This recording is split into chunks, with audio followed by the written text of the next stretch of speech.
That's not such a bad view, is it? Right, we're not here for that.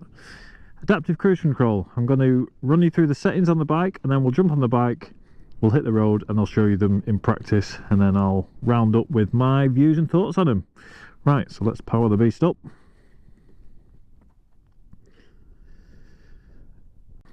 So these are the controls we use to speed up or to increase or decrease our speed once the cruise control is on. Okay, let's have a look at the settings.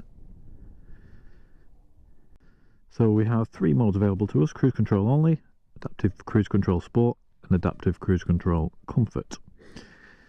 CC only is just cruise control, so this is your traditional sort of cruise control. You set it to a speed and it will keep doing that speed until you either cancel it by hitting the brake or rolling off the throttle, or you run out of fuel, or God forbid you hit something. We're not so interested in that today. We're looking at the adaptive cruise control, and here we've got 2 options: sport and comfort. And the only difference between these two really is how quickly it decelerates when it picks up there's a vehicle in front of us, and how quickly it accelerates when we pull out from that vehicle, or when that vehicle in front of us moves out of the way. I find comfort to be I prefer comfort.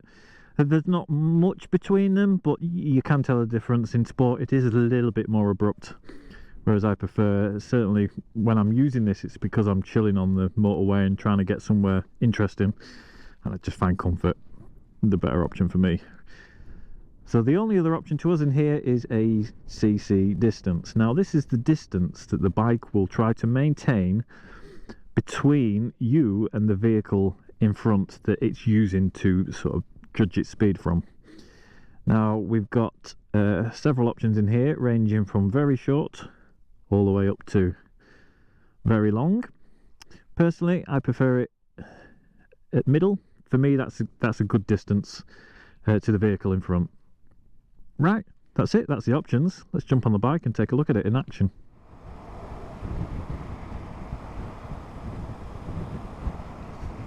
Okay, so you can see I've got it set to 70 miles an hour, but I'm only doing 57, 58 miles an hour because that's what speed this vehicle in front's doing. So as I indicate, it starts to accelerate straight away. It doesn't wait for you to clear the lane before it speeds up. Now, if I hadn't have indicated, it would have waited for me to clear the lane before speeding up.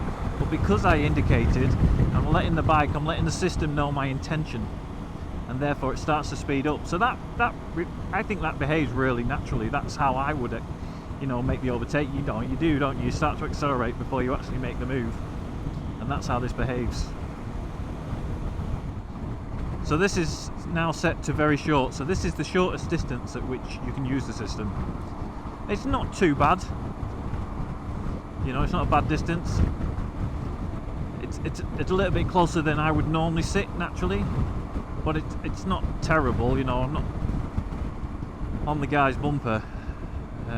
So we'll have a look at the other extreme. So I'll now set it to very long. I can feel the bike slowing down already to try and set that gap.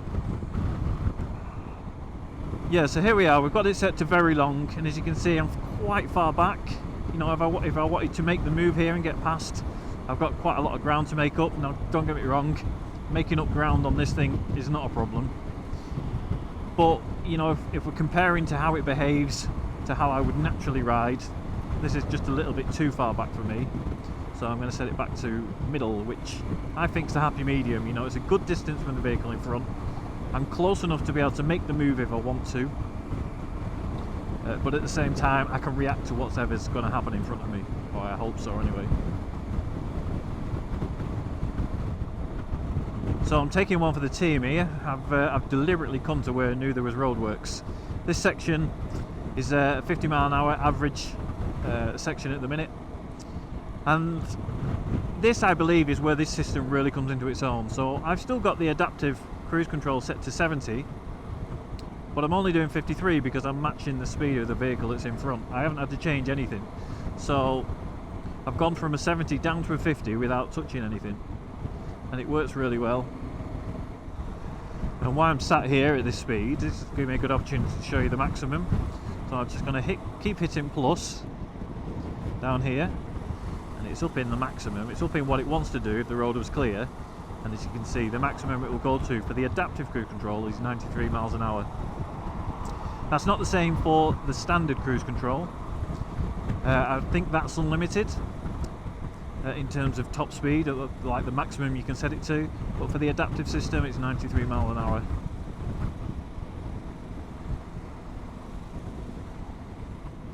So this for me is where the system doesn't act so naturally.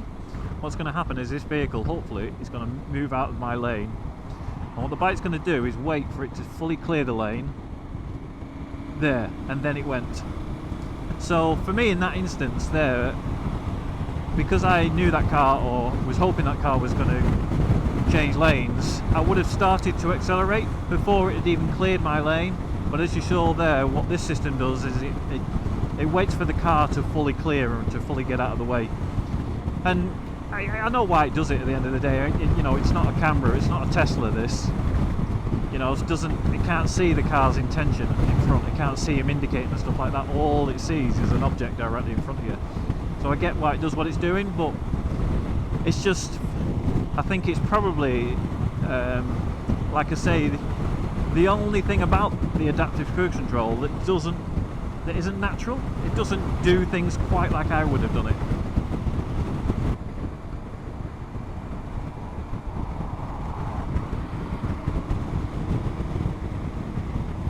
There we go. So you saw it, even though I pulled out into another lane and there was another vehicle in front, because I was indicating, I'd kind of let the system know that I had intended to overtake. And what it finds a really nice balance between accelerating but not speeding up and hitting the car in the lane where I've pulled into. You know, it finds that nice balance. So it didn't. What it could have done is I could have indicated into that lane and it would have gone, oh, there's a vehicle there, let me maintain that distance, and not actually done the overtake. But it finds that nice balance of accelerating, not running into the back of that car, and getting the overtake done. So with this system you can change gear and it won't disengage the adaptive cruise control. As you can see, whipping through the gears there, and this bike has the tech back on, so I've got the quick shifter and the auto blipper, so I don't even need to use the clutch. You can use the clutch, it doesn't disengage if you choose to do that, but if you hold the clutch for 3 seconds it will disengage there. The other ways you can cancel the system is you roll the throttle off, so just roll it forward like so, disengages, or of course if you hit the brake like so.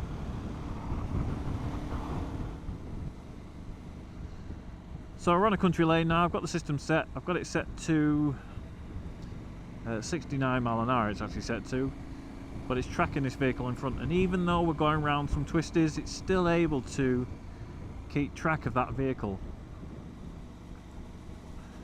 It, you know, it like takes into account the steering angle of the bike and which way we're going, so it's almost like the window in which it's looking for, rather than being dead ahead all the time. As I turn left it's almost like it looks a bit left, if I was turning right it's like it looks right.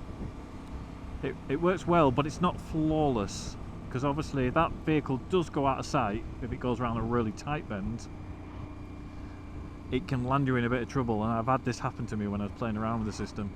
Because basically what tries to happen, I mean in this instance I've got it set to 69, so you can imagine as soon as the bike thinks that van's not in front of me, it's going to try and get up to 69 mile an hour.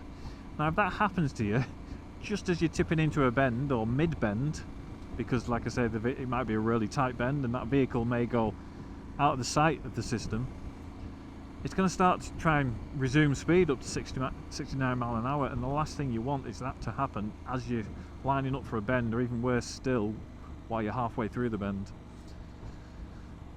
So it generally it works well, but it's not flawless, and let's be honest, who the hell would use this on a country lane anyway? I mean that's where these bikes, that's why we ride, isn't it, for country lanes, for the twisties. But just something to be wary of.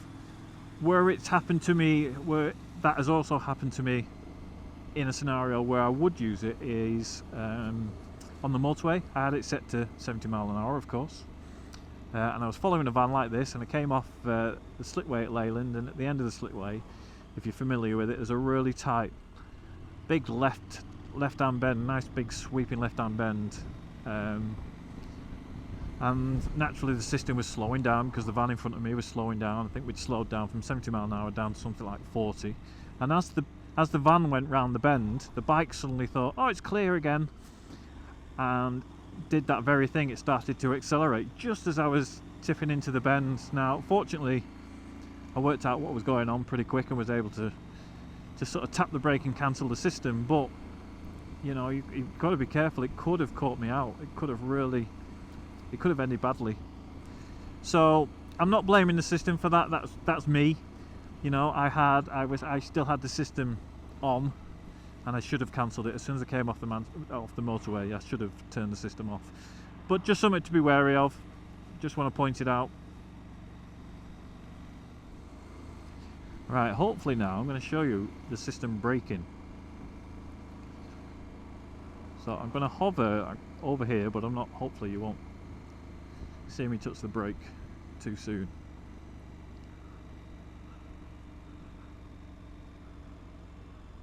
So there, I can feel it braking. Yep, braking.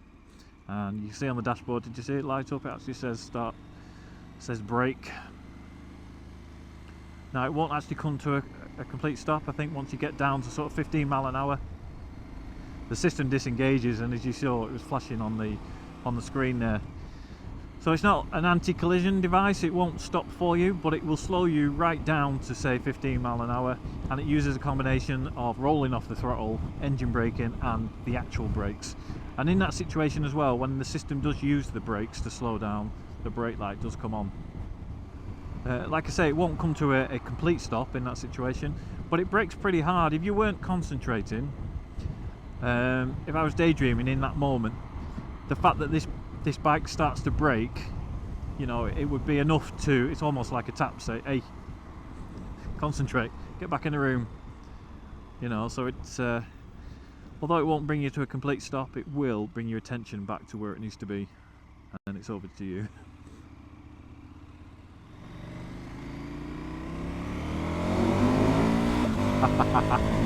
Oh.